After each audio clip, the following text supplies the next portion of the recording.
Treatment and rehabilitation, however, were inventive, necessary, substantial, and remain very widely misunderstood.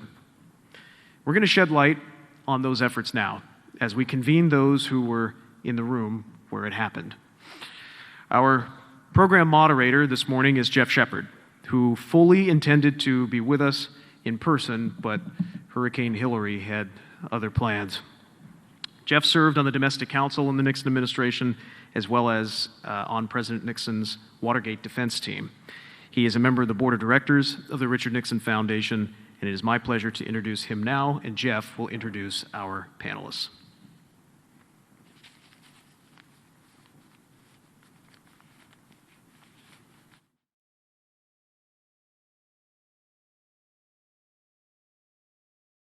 I assume we've been introduced, and it's good to be with you. We have a total of four of us, and what we're going to do in this first panel, we're going to drop back 50 years, and we're going to tell you how the Nixon administration came into office, faced this huge drug abuse problem, and how they responded. And I'm going to start with a quote from a paper done in 1992 by a guy named Karst Busterman, and he did it for the National Academy of Sciences. And I'm just going to read you one sentence from that paper because I think it sums up the story we're going to tell you. He says, the period from 1971 to 1975, that's when the administration is in office, was the most fruitful and productive in federal history in establishing and expanding drug treatment services. And his paper has to do with treatment. So we would argue we were also the most creative in law enforcement, but that's what the story is going to be. We have people who were actually there at the time. We're talking 50 years ago, and a couple of the people that were key weren't able to be with us, one because he's passed away, Bud Krogh, and the other, Jerry Jaffe. Jerry's in his 90s and felt that he really didn't want to speak about that time long ago. So we're going to talk about Jerry and his many contributions. On my panel, upper right to me is Geoff Donfeld. He spells his name wrong. He spells it Jeff instead of my way. But Geoff was on the White House staff and preceded me on the White House staff. And then our offices were next to each other. We worked together. Over also on the top of the screen is John Coleman. John spent 33 years in drug enforcement. So he's going to be our enforcement guy.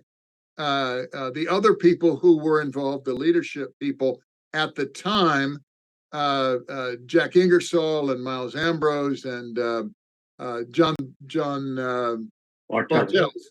They're either too old or passed away also. Age does this to you. And then down in the bottom screen, again to my right, my name is Bob Ann DuPont. And I'm Bob the administrator DuPont of the is United second treatment guy, following Jerry Jaffe as head of SEODAP. So I'm going to start by asking each of the people to respond to two questions. How did they get to Washington, to the nation's capital, in the first place? And then, roughly speaking, what were their responsibilities when the Nixon administration came into office? And we're going to start with Bob DuPont. Bob? Thank you very much, Geoff. It's a privilege to be with all of you. I'm here because of the Vietnam War. I came to Washington because of the Vietnam War. I had finished my medical training at Harvard Medical School and was thinking about how I would do 2 years of service because every physician at that time had to do 2 years of service. And I chose to work at NIH as an alternative. And it was hard to get into Harvard Medical School. It was harder to get into NIH during that period of time. And I came to Washington. And so I was here there because of NIH. And in that context, I was observing what was happening to the city in terms of crime. I had worked 1 day a week during my residency at a prison And I decided I wanted to do what I could to help the people who were in prison. So I joined the DC Department of Corrections. So during the campaign in 1968, I was at the DC Department of Corrections, seeing the crime epidemic up close and personal. And in that context, I raised the question about how much of this had to do with drugs. And in August of 1979, I went with some students who were college students down to DC jail and took drug tests of everybody coming in for the month of August. And we found that 44% were positive for heroin.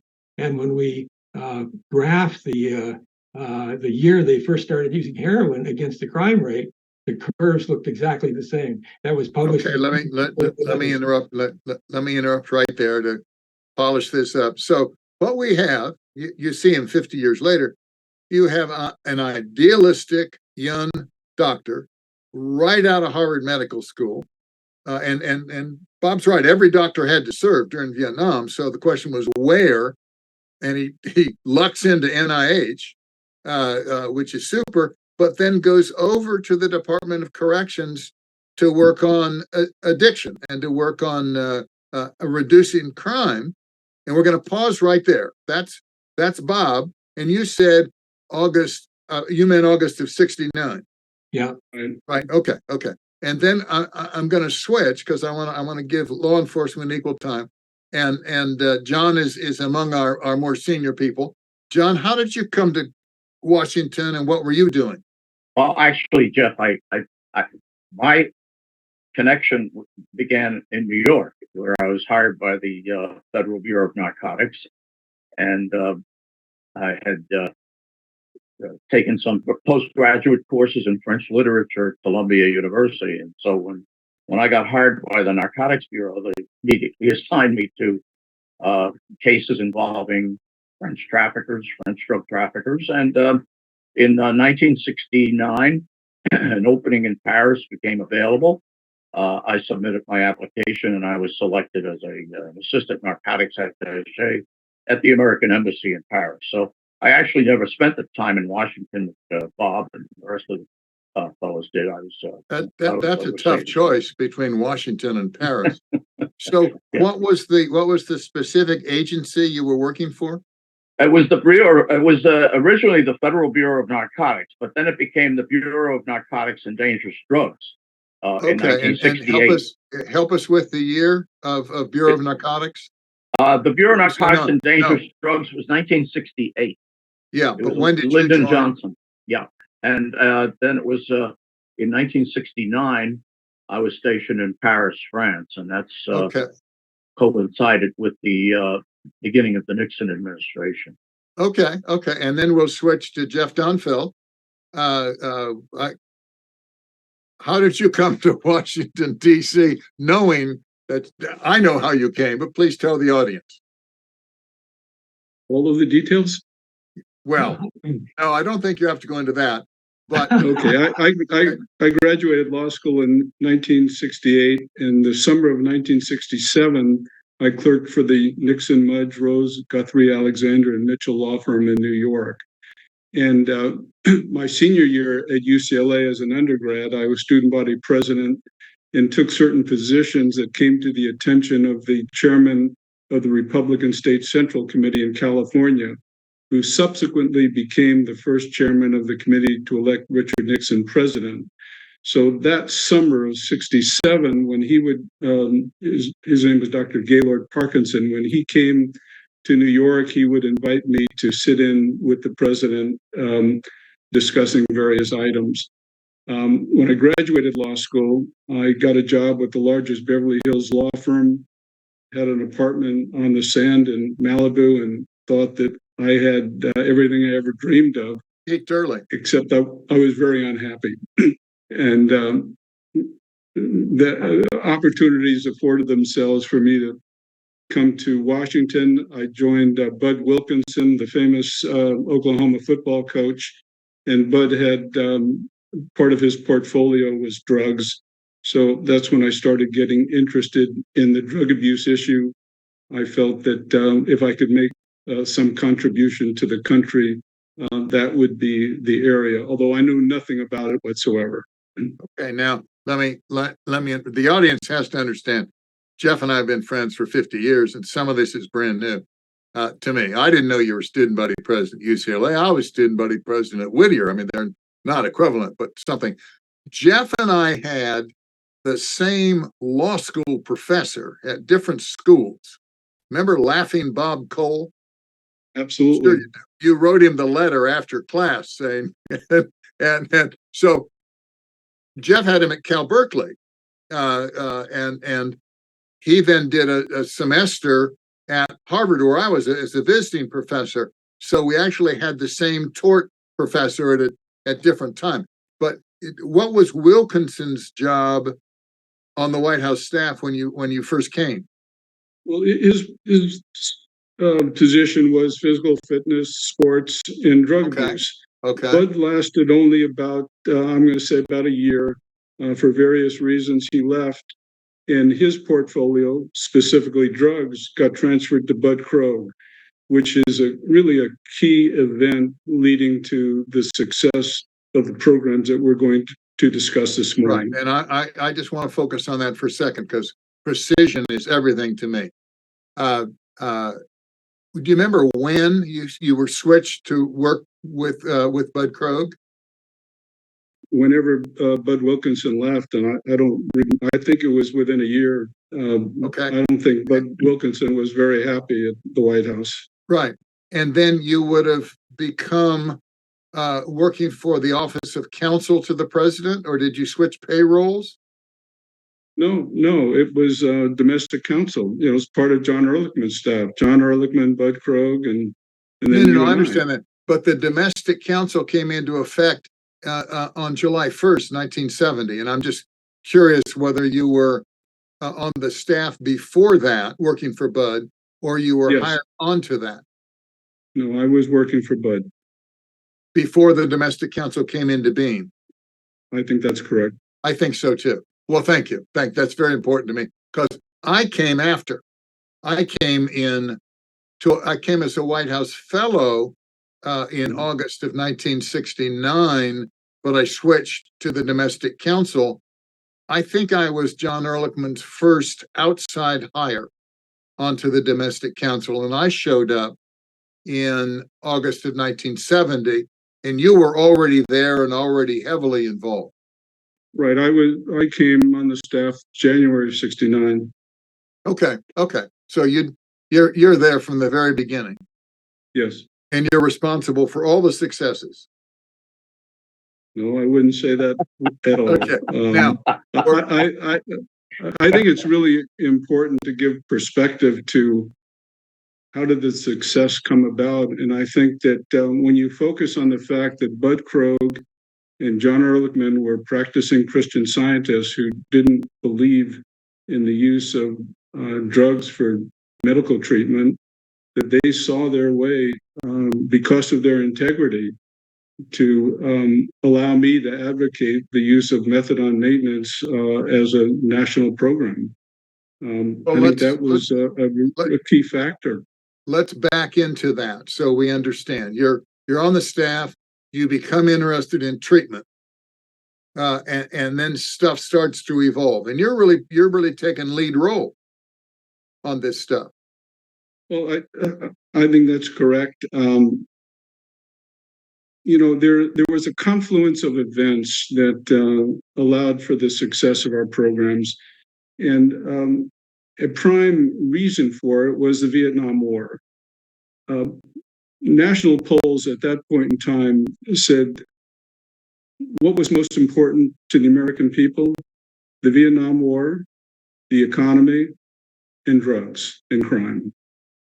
And so my task was to see whether there was some way to intercede between drug abuse and crime.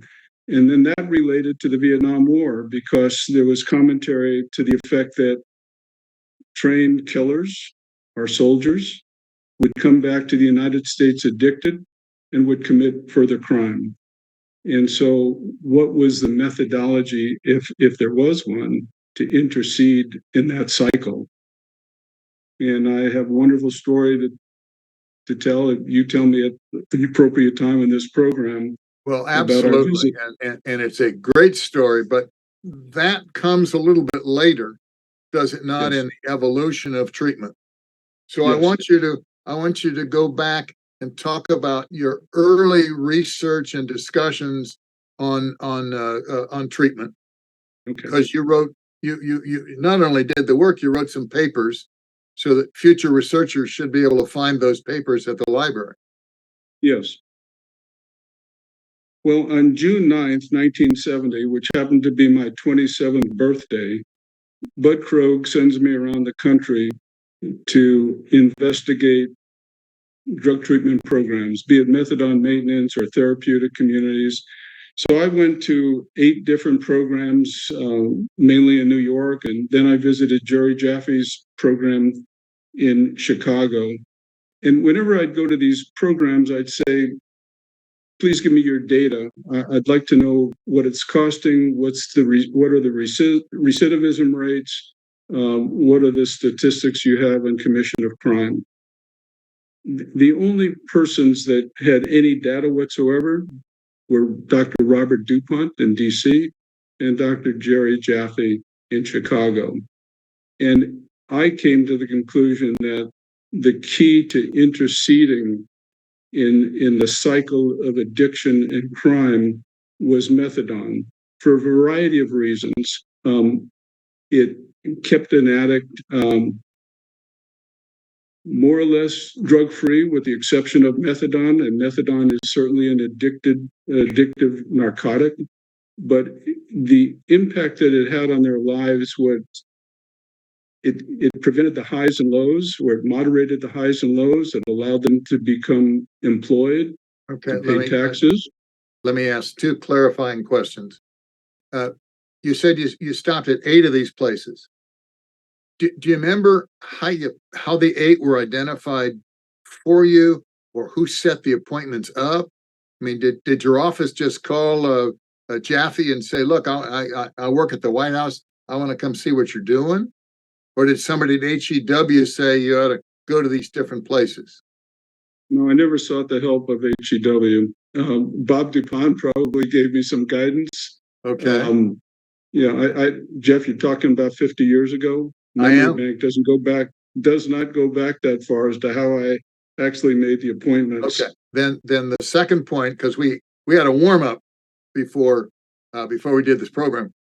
Bob, I want to switch to you just for a second, because you were describing the treatment modalities before methadone.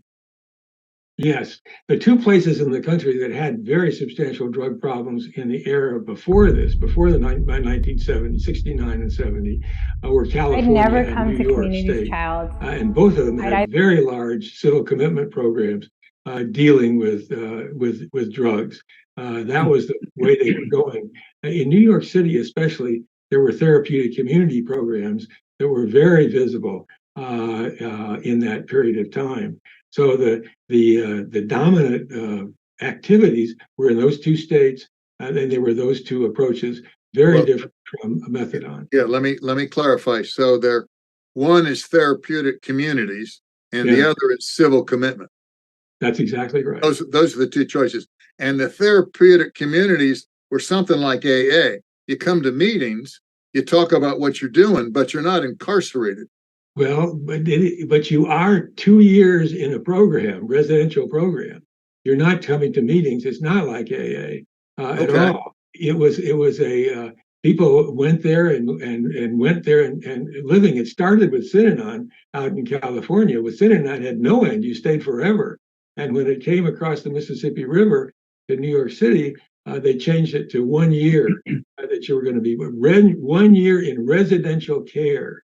So you're in there under that roof for 1 year. That was the model. Phoenix House would be an example of that in New York City. Okay, fences around the outside. You can't leave. Well, not fences, but you had to stay there. If lucky, you were called a splittee and you were out. they weren't any barriers. It wasn't like the civil commitment. They were voluntarily there and they could leave any time. But the program was you stayed there for a year. Okay, and then contrast that with civil commitment. Well, civil commitment was a legal action that's taken, and that was like jails. And then you'd have like parole when you came out and have drug testing. And it became very large. Both California and New York had very large civil commitment, thousands of. Are they using insane asylums? I mean, where are they getting these buildings? Yes, I think it was probably criminal justice rather than mental health were the buildings they were using. Okay. I'm not sure about Okay. that, Okay. So back to you, Geoff. You learned from DuPont and Jaffe that they have a third modality, and it's called methadone. Do we know where that came from? Do we know where the origins of use of that? Methadone? Yeah. Bob, wasn't and John, wasn't methadone invented by the Germans during the Second World War? Yeah, because there was a shortage. Yeah, there was a shortage of opium morphine from Turkey. Yeah, and because the Allies would intercept the shipments, and so they had to come up with something synthetic, and that's what they came up with. Yeah. Right, so that's the origin of methadone, Joe. But and I understood. It's not the origin of treatment. The origin. No. In terms of treatment, I think the narcotic farms was the first to experiment with it, and then later on, the Rockefeller Foundation in New York with the doctors, Nixon and Dole. They were the ones who were. You got to go back and tell us what a narcotic farm is. In 1929, a representative from Pennsylvania named Stephen Porter got a bill passed called it was to establish 2 public health centers in Fort Worth, Texas, and Lexington, Kentucky, that would house heroin addicts, and that would also be a research center. It was put under the auspices of the public health service, but yet it was an incarceration. These people were actually in prison, but they could volunteer for drug treatment modalities, and different drugs were tried. There were some drugs that didn't work, some drugs worked better than others. Methadone seemed to be the one that worked the best, and the early tests of the heroin addicts in the narcotic farms showed that the methadone could relieve the withdrawal symptoms or prevent the withdrawal symptoms, while at the same time lasting for a far longer period of time than the heroin. Heroin wore off very quickly, and that was one of the reasons it was so heavily addictive, because the addict would have to have continual shots almost 3-4 times a day. Whereas with the methadone, you could take it once a day and it would satisfy whatever cravings that you had for the opioid. Okay, and just for our listeners' clarification, if you took heroin, you usually took it with a syringe. I mean, you shot up. That's right. Yeah, heroin. Exactly. Yeah. And what they were able to do with methadone is they mixed it with orange juice. Why not? Exactly. And you had a jigger. And that's what I picture. I was on the law enforcement side, but Geoff, isn't that, and Bob, isn't that what you did? I mean, yes. You showed up at wandered into the circus booth, and they had little jiggers of orange juice and methadone. You took a shot, and they didn't have to see you till the next day. Right. This started with Dole and Neiswinder in New York City, as John was saying, at Rockefeller University. And what Dole found, he had a research unit where he would give people various drugs. And when he gave them heroin, they just kept wanting more all the time. They would come back and want more all the time.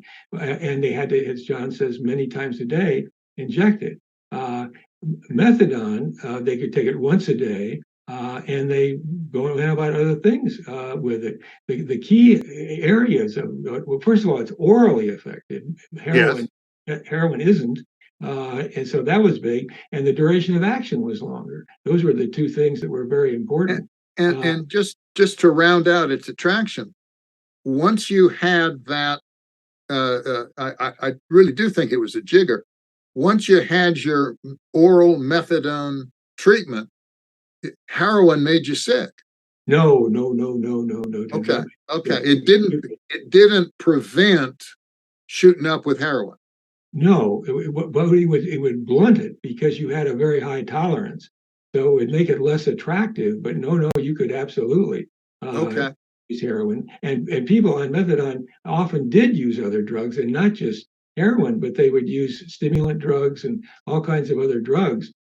Even in those days, it was a polydrug problem, and people were using a lot of other drugs, including alcohol. Okay. All right, Geoff, let's go back to you. You're doing this research. You've decided that methadone is the most promising. What's your next step? Well, 10 days later, after my visits, I write a 16-page memo to Bud Krogh, and the title of which is Different Strokes for Different Folks, in which I offered pros and cons, an analysis of the various programs and concepts that I had visited. That in turn led to a very important meeting on April 28th, 1971, in John Ehrlichman's office. Present at that meeting were John Ehrlichman, Bud Krogh, Attorney General Mitchell, Health, Education, and Welfare Secretary Richardson, Bert Brown, the Director of National Institute of Mental Health, and Jack Ingersoll. Okay, wait. Let me add something. John Ehrlichman is the head of domestic affairs. He's the counterpart of Henry Kissinger. He's responsible for public policy, responsible to the president for public policy. He has a exceptionally nice office in the West Wing that is directly over the Oval Office.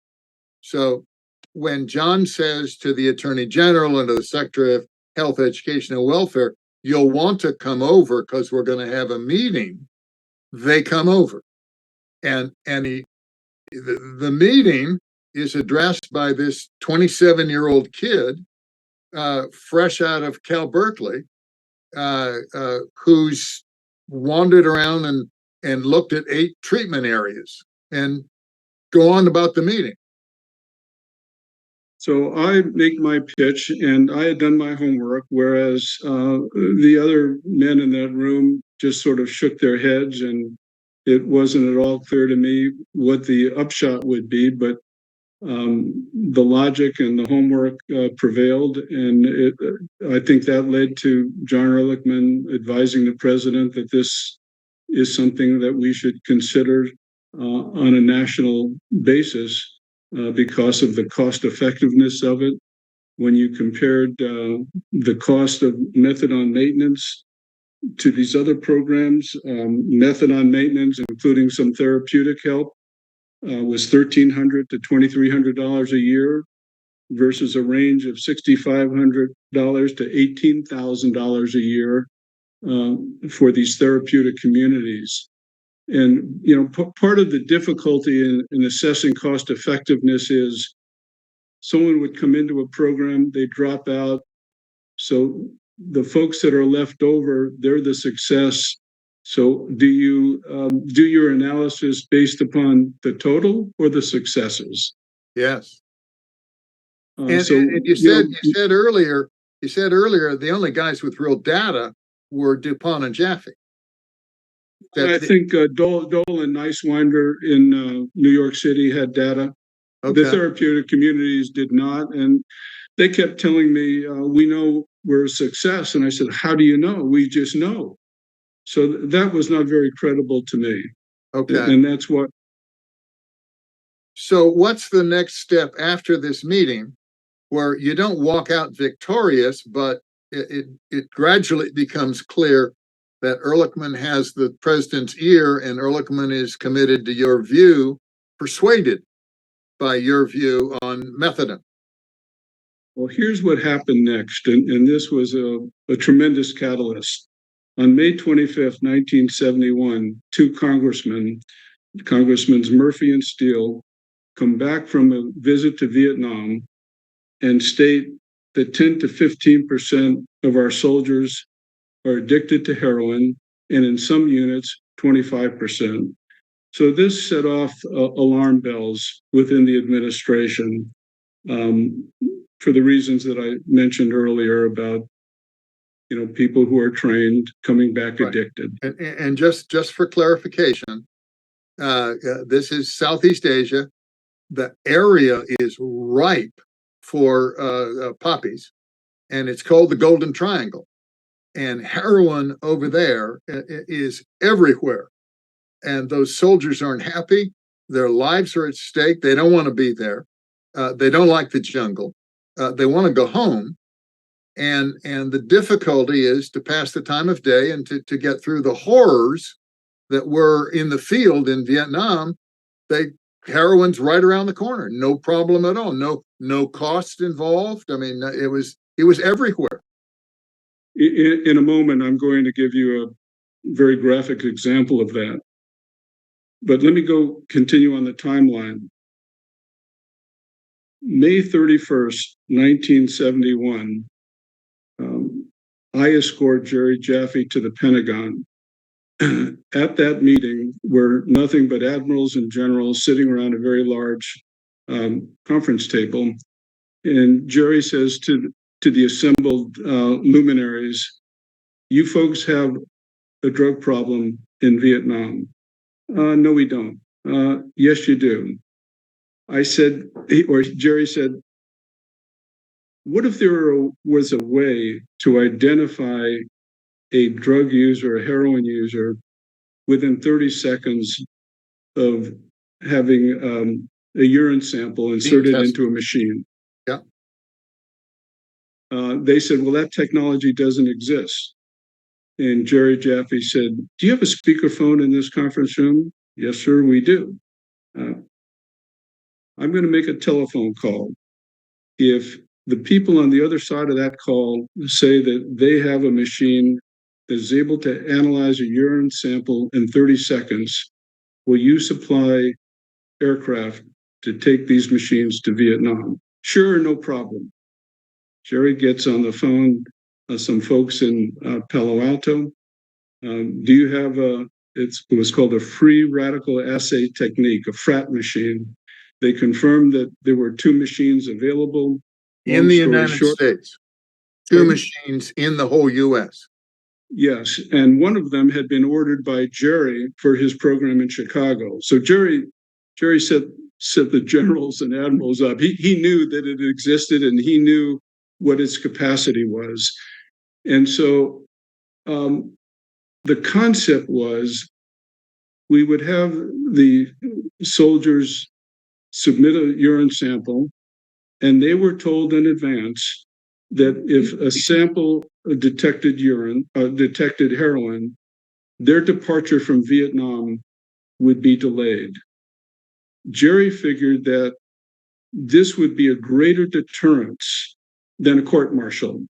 And part of the program that we developed was changing the military code so that detecting heroin in a urine sample would not lead to punishment, but rather would lead to a delay in departure. This resulted in a dramatic decline in the incidence of heroin addiction in Vietnam. Wasn't there one other aspect of this? I think it was Da Nang, the base you come home from, and everybody wants to go home, and you got to pass this test, and word spread. If you hadn't used heroin for 3 days, the test would come back negative. So it wasn't, you got to have been clean for a year. To go home, you got to be clean for 3 days. And Jerry said, you've told me this story before, if you can skip heroin for 3 days and you're going home, you're not coming home addicted. That was the concept. But we knew that it had a beneficial effect on the soldiers. It encouraged them to at least hold off for a time using the drug.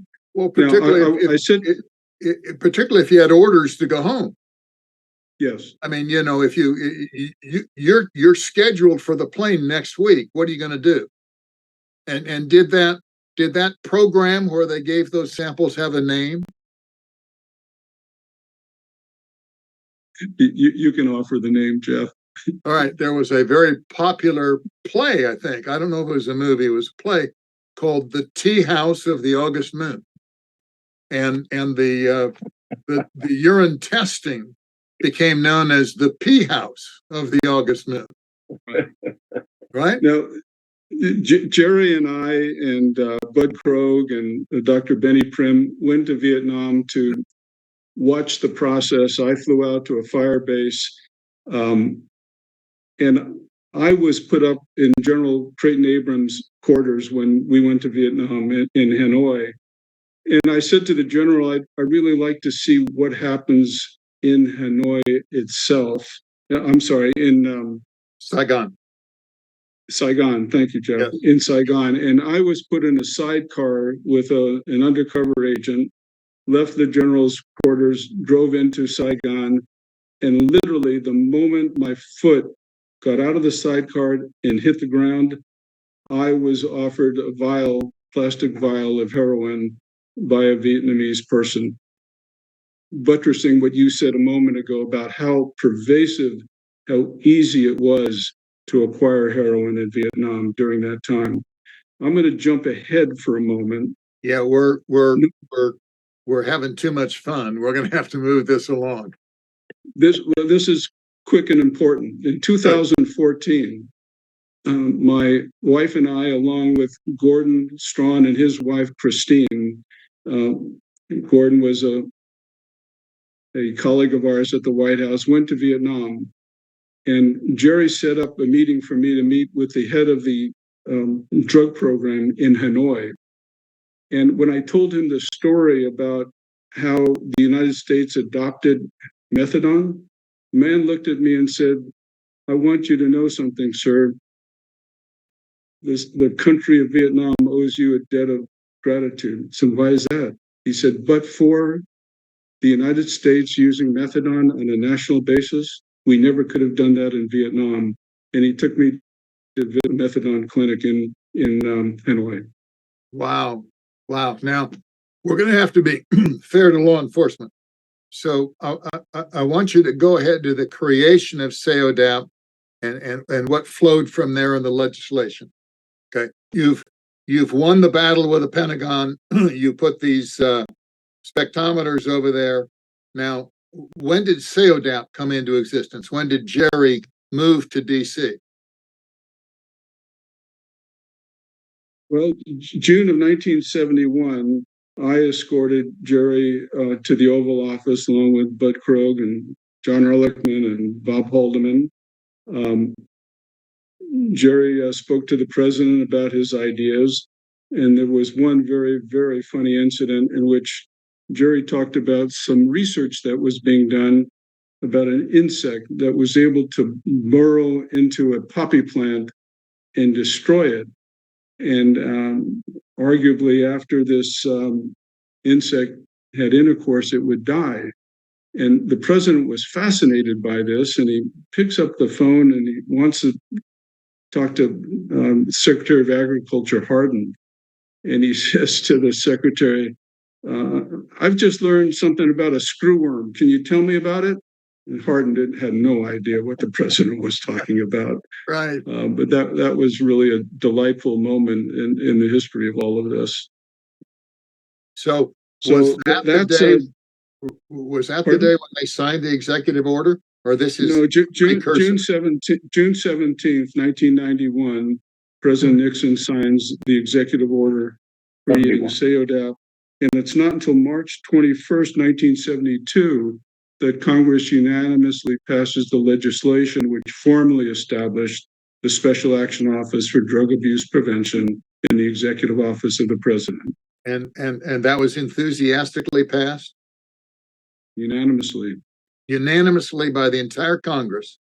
So Nixon's done it by executive order, proposes legislation. Takes a while, but the legislation comes through unanimously passed. Jerry's the first head. It consolidates all the treatment programs, or many of the treatment programs. It wasn't just treatment, it was research, education, prevention, treatment. Okay. Yeah, prevention, right. So and we another go from thing, 14 directionless governmental agencies down to 6. okay. Now, And one we other, had we had budgetary control, which gave us enormous power to have things happen. yes. You said your memo was entitled "Different Strokes for Different Folks," because it's important that, which you warned me of before this program, it wasn't top down demanding people adopt methadone maintenance. It was evaluating the different programs and saying, take your pick. Here's one you might want to consider, among others. Just take your pick, but I'd like Dr. DuPont to talk about this. I believe that the conclusions were that combining methadone maintenance with some therapeutic community brought about better results than simply administering methadone. Bob, do you have comment on that? Yeah, I think that methadone was in the context of having treatment. I wouldn't call it therapeutic community. I would call it treatment. And that was a very important concept, that methadone was part of a comprehensive treatment approach. I think that's, as you say, Geoff, that's really important. It always was that. It was that with Dole. It was that the program that I headed also. Yeah, the terminology that we used, Geoff, was multimodality. Okay. Okay.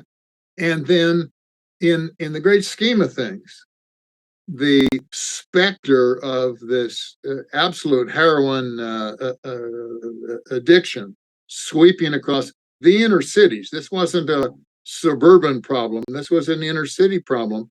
Began to fade because treatment was available, and there was a big pickup on the law enforcement side. Is that a fair summary? Yes, and I can throw out some statistics, and Bob, you could probably do a much better job than I can in terms of the impact that the multimodality programs had on the incidence of crime in the major cities. In the first 5 months of 1972, New York crime dropped 21.1% versus a 10.6% increase in the first 5 months of 1971. So I think, again, across the country, because of the enormous amount of money that were thrown at this problem, $420 million in 1973, 2/3 of which was for demand reduction and a third for law enforcement. We saw treatment capacity increase from 1971 to 1973 from 36 programs to 365. More programs established during that 2-year period than in the past 50 years of our country. Wow. All right, let's switch to law enforcement. We'll give John a chance. John's on vacation in Paris, 1968, 1969. What was going on? Track the movement of from the poppies in I think mainly in Turkey. That's correct. The opium poppies were grown in Turkey, and the opium was harvested from the poppies. It's a gum, and the poppy, once the poppy flowers and the petals fall off the flower, it leaves a pod, a large sort of seed pod, and the harvesters would take a razor blade and cut the pod once or twice, and then wait 24 hours or so, and eventually the gum would ooze out of the pod, and they would collect. The little pod is about the size of a golf ball.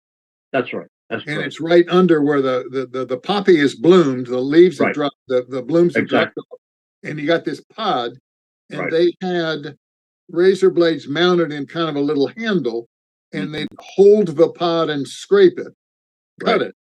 And then overnight, it would have oozed out what's called gum opium.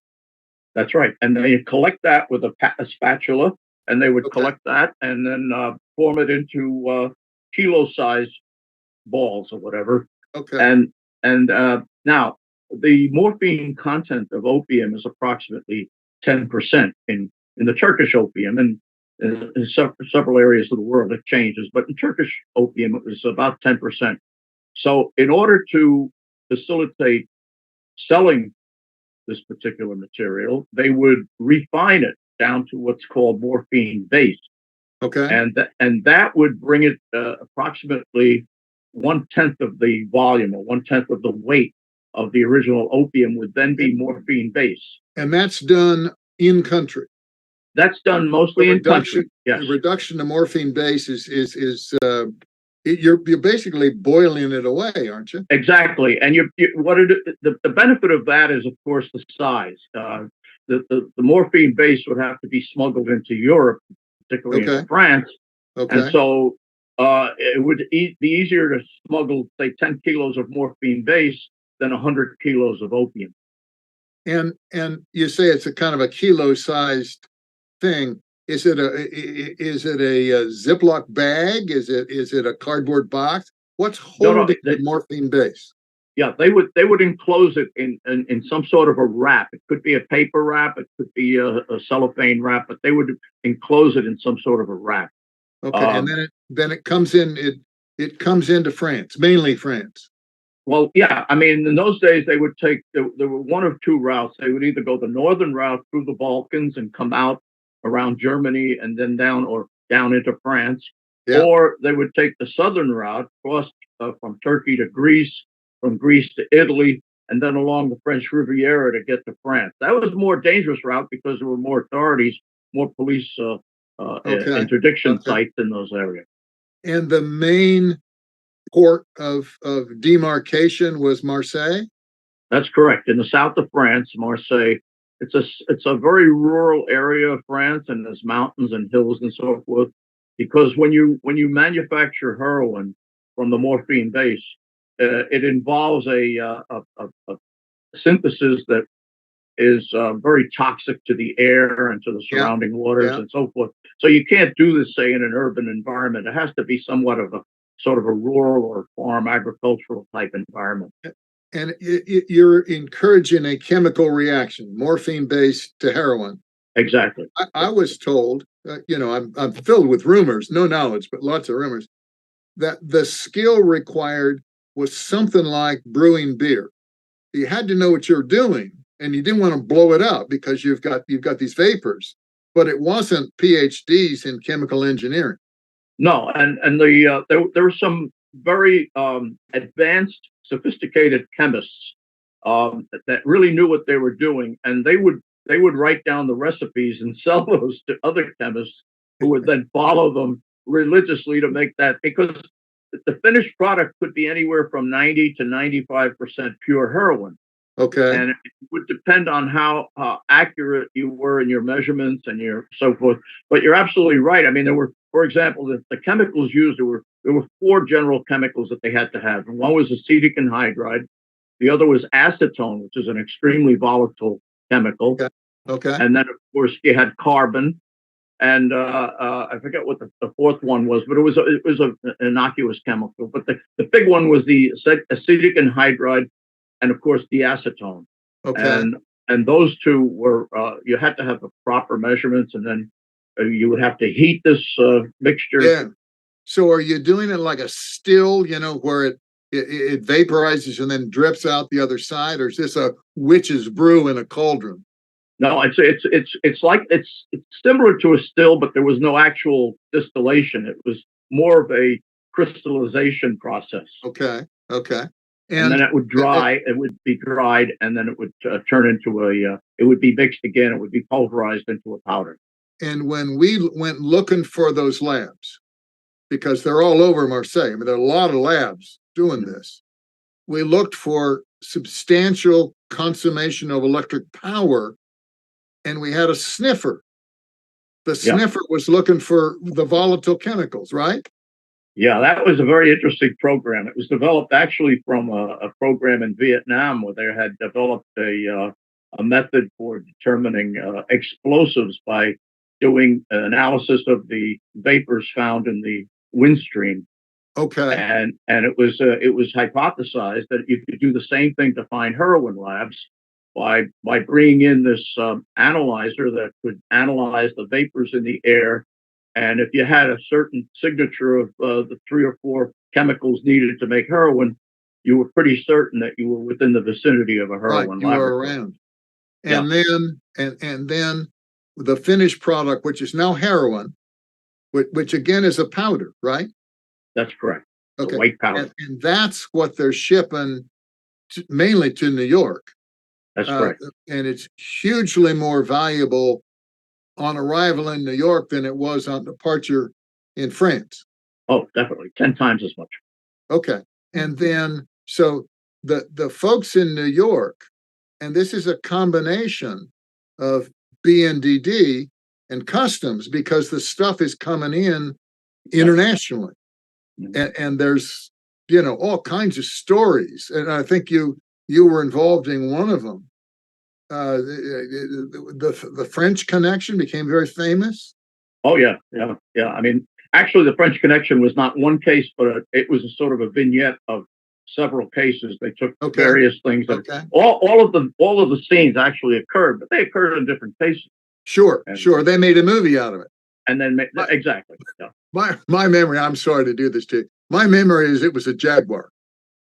There was one case that involved a Jaguar. You're absolutely right. There was one case that involved a Jaguar, came out of Paris, and it was shipped to New York. And it was a very famous case because they were looking to hire a U.S. military officer or a recruit or whatever from one of our military bases in Germany. And we had an informant that was able to have one of our BNDD agents masquerade as the warrant officer. It was supposed to be his car. Yeah, it was supposed to be his car. Civilian. I'm shipping home my car. Right. And the car, I remember the movie where they take it all apart. It's under the floorboards, it's in the seats, it's hidden in the trunk, just packed full.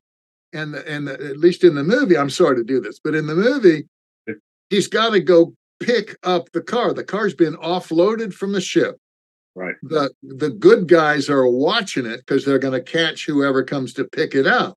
Mm-hmm. And there's big tension about, he's got the key. Do you go get in the car? And it's a lifetime in prison if you're caught, but it's millions of dollars worth of heroin. Exactly. Yeah. So what was, if I may,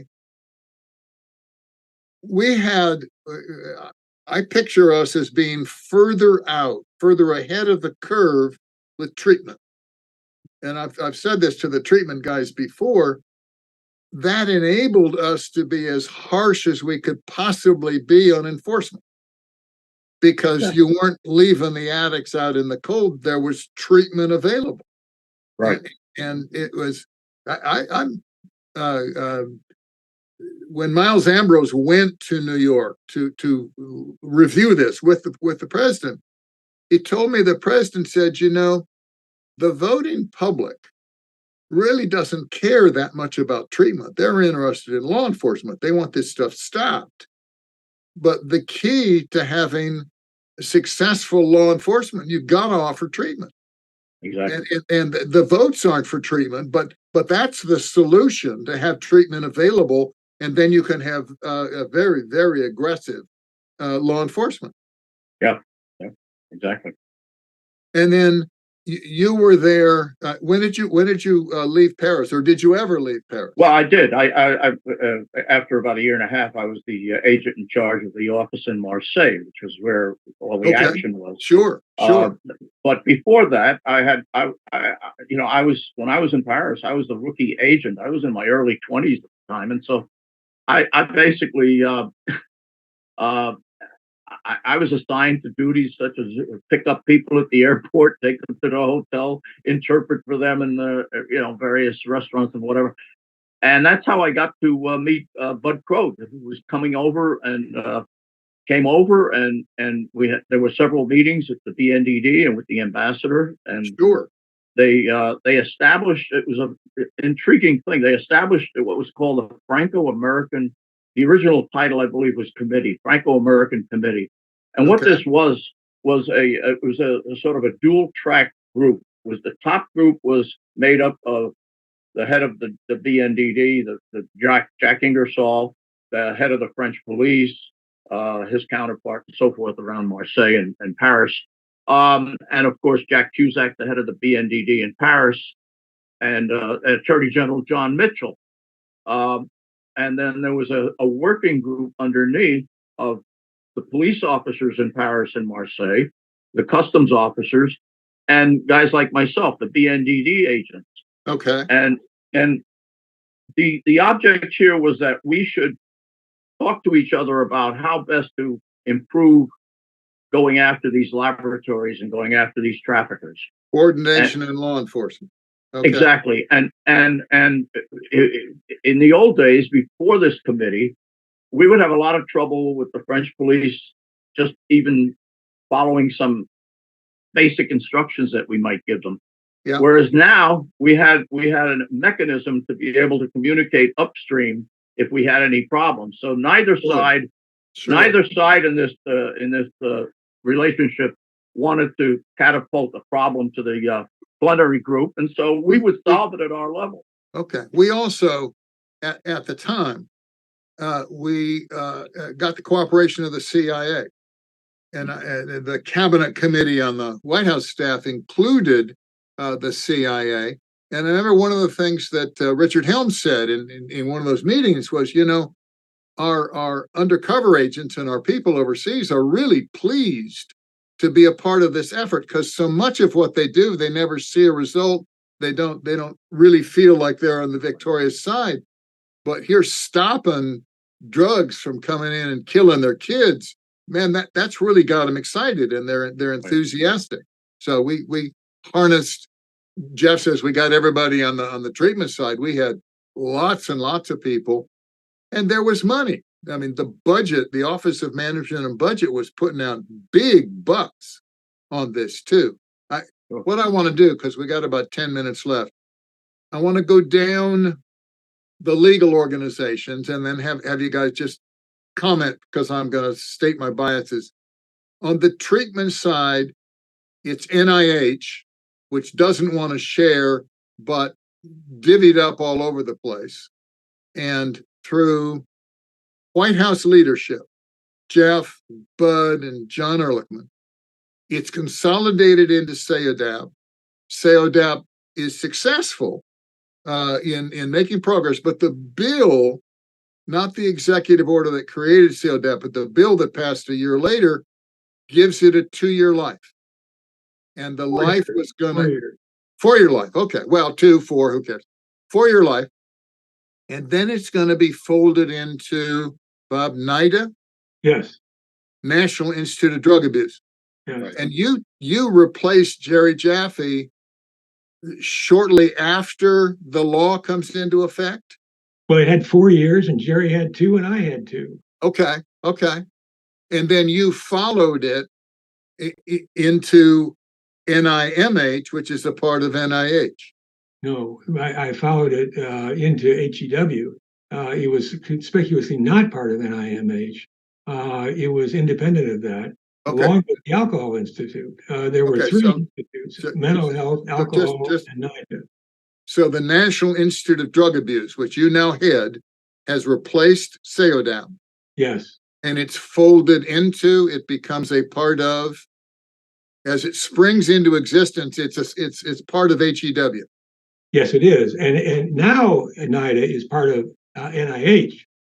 It was not part of NIH then. It was in HEW, and it had research, but it also had treatment and prevention and lots of other things in it. The NIDA today is just research and is just in NIH. Okay.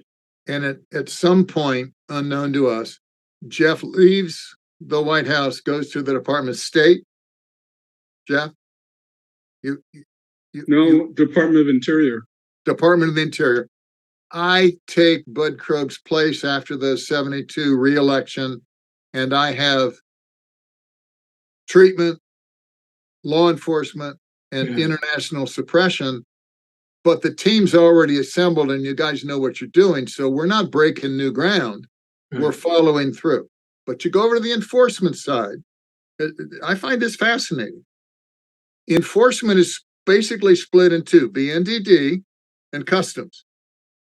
And they don't get along. I mean, they're competing to stop the drugs. I don't think the Coast Guard was involved at all. I think it was just BNDD and Customs.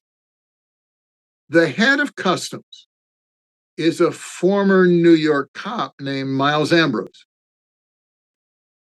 Big ego, big presence, eager to be in the spotlight. And he likes White House involvement and White House support. He's always available to come help.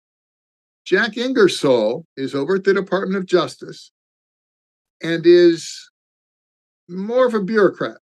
And he really doesn't seek White House involvement. He's not eager to include the White House. He's got a job to do and he wants to do it. And these kids, Jeff Donfeld, Jeff Shepard, Bud Krogh, keep wanting to do events and press conferences and public relations stuff. And Jack doesn't want to play. So treatment is SEODAP in the executive office of the president, very successful. We try the same thing with what's called ODALE, the Office of Drug Abuse Law Enforcement. And in choosing between the two heads, there's no contest. It's Miles Ambrose and his deputies, John Bartels. And then over time, that morphs into the Drug Enforcement Agency, DEA, which is back at the Department of Justice, where it should have been all along. But it got this White House goose emphasis, a lot of money, a lot of press coverage, a lot of announcements, precisely because SEODAP had been so successful. John, do you have a different view? No, I actually have a very similar view, but I also add that Miles Ambrose, being a former New York City police officer and being very close to that organization, was able to convince the president that we ought to use, or the United States ought to use, some of the federal resources applied to the state drug cases, because the majority of drug cases were made under state law by state and local police. And so this was basically the conceptual beginning of things like the joint task forces between federal and state and local police officers, and that provided a tremendous effect of cleaning up some of the inner cities, because they were able to go after small time crimes. I want to get two more points out. We've only got a few minutes. What was unique about what the Nixon administration did was combine treatment and law enforcement.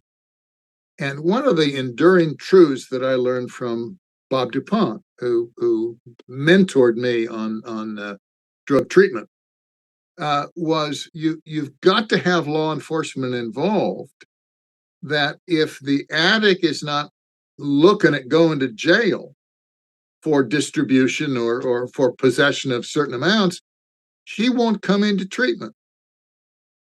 He'll just go back to his old ways. Whereas if you drop out, if you don't show up, you're going to be incarcerated.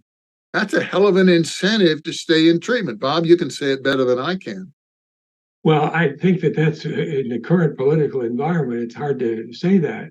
But I think the law enforcement is the friend of the addict in exactly the way you're talking about it. And many people get into treatment and get into recovery through involvement with the criminal justice system. I started in the Department of Corrections because I cared about the people there, not because I didn't care about them. I just want to say one thing about this.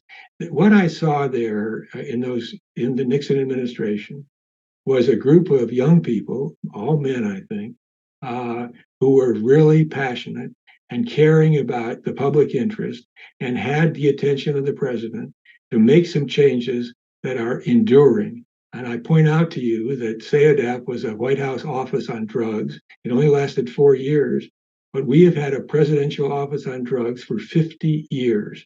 That was started in SEODAP by Richard Nixon. There's no other problem in the country that has a White House office like that. Administration in, administration out. Those people who got together were not partisan. I'm a lifelong Democrat. I didn't vote for Richard Nixon. in 1968. But it didn't matter. We were on a mission, and we were on a mission together that was really in the interest of the country. It was a magical time that we had. I had no idea how rare that presidential attention was and how precious it was, but it was people who were doing things absolutely with the interests of the public and the addict in mind. And we were successful, and we pat ourselves on the back, and everybody got to share in that. And then Geoff, can I interject 2 comments? Quickly, yes, quickly. Jerry Jaffe had a mantra. We ought to have enough treatment programs in the United States so that no one could say I committed a crime because I couldn't get treatment. And that's what we tried to do. The other thing I want to point out is Jerry Jaffe was a Democratic Jew. Richard Nixon didn't care. He wanted competency, and he got competency. I want to read a brief paragraph. This comes from the Wall Street Journal review article, January 22nd, 2023. And this comment that I'm going to read is from a Keith Humphreys, a professor of psychiatry and behavioral sciences at Stanford University. In some ways, U.S. drug policy needs to return to the era of Nixon, says Professor Humphreys at Stanford. Although Nixon coined the phrase war on drugs, his administration's strategy was roughly 2/3 prevention and treatment and 1/3 enforcement. Nixon was much more moderate than is remembered by drug historians. Well, good for you. That's a wonderful way to end. I want Bob to have the last say here very briefly. There's no final victories. Bob? Well, we started out focusing on heroin, and it was very simple. As John was talking about, it came from Turkey, it went through Marseille, Nixon stopped that. It was dramatic what he did with presidential power to absolutely stop that. We never dreamt of where the drug problem was going to go. The modern drug epidemic started at that time and is continuing on now when you see it with fentanyl and xylocaine and other drugs coming in, and this is going to be with us for a long time. The idea that we're going to end the drug problem, no, we're going to manage it, and we can manage it. It's very dangerous. The level we have now is small compared to the potential. So and we have to stop there, because that's the purpose of the subsequent panel and our luncheon speaker. So much as we'd like to tell you what to do, it's like Joe Namath trying to advise a new quarterback and we were successful if you could only be as successful. What I want to do now is we're gonna skip Q&A because we're sticking to the time frame for the benefit of the audience. We're gonna have a video, a 5-minute video that was cut for us specifically for this conference by the current DEA administrator and Milligram. And if our technical people will put that up, and then we're going to go on break, and our panel will have concluded. I thank the members of the panel. I'm sorry we don't have time for questions. I appreciate the audience, and I hope you've learned something. Hello. My name is Ann Milgram. I'm the administrator of the United States Drug Enforcement Administration, better known as the DEA. 50 years ago, President Richard Nixon's Reorganization Plan No. 2 consolidated drug control efforts that had previously been spread out over multiple cabinet agencies and bureaus into one agency, the DEA. President Nixon created the DEA to ensure that all U.S. law enforcement would work together under one centralized narcotics agency. His foresight in creating an agency singularly dedicated to protecting lives and dismantling criminal networks resonates profoundly today. On July 1st, 2023, the DEA marked 5 decades of critically important work enforcing our nation's drug laws, protecting our communities, and saving lives. When initially created in 1973, DEA had less than 1,500 special agents, and an operating budget of $75 million. Today, we have nearly 10,000 employees, including almost 5,000 agents, located in more than 241 offices in the United States and 93 foreign offices around the globe. Our budget today is nearly $3.4 billion. As our agency has grown, each decade has brought new challenges. From heroin and cocaine trafficking in the 70s and 80s to the modern day, when the Sinaloa and CJNG cartels are poisoning and killing Americans with fentanyl and other synthetic drugs at catastrophic and record rates. But while the drug threats may have evolved, what hasn't changed since 1973 is our commitment to our mission and our ability to target, disrupt, and dismantle the criminal networks that seek to profit from these drugs. The women and men of DEA have proven time and time again that we can use technology and intelligence to develop successful operational strategies to take out drug trafficking organizations. In the last decade, we have seized record amounts of drugs, cash, and assets, which have resulted in fewer drugs on the streets, fewer drugs in the hands of our children, millions of dollars kept out of the hands of terrorists, and less violence in our communities. This is important but dangerous work. Since our founding in 1973, 68 brave DEA employees and task force officers have made the ultimate sacrifice to free this country of drugs, and we honor them by continuing to fight for the cause to which they gave their lives. Our work has never been more important than it is today. Today, Americans are experiencing the most devastating drug crisis in our nation's history. It's like nothing we have seen before. This is because one drug, fentanyl, has transformed the criminal landscape. Fentanyl is the leading cause of death of Americans between the ages of 18 to 45 today. More than terrorism, more than car accidents, more than cancer, more than COVID. The CDC today estimates that in 2022, 110,511 Americans died from drug poisonings, almost 70% from fentanyl. And last year, the DEA seized enough fentanyl to kill every single person in the United States. Every day at DEA headquarters, I walk past the Faces of Fentanyl Memorial. This memorial in our lobby is where we display photos of the lives lost to the fentanyl poisoning epidemic.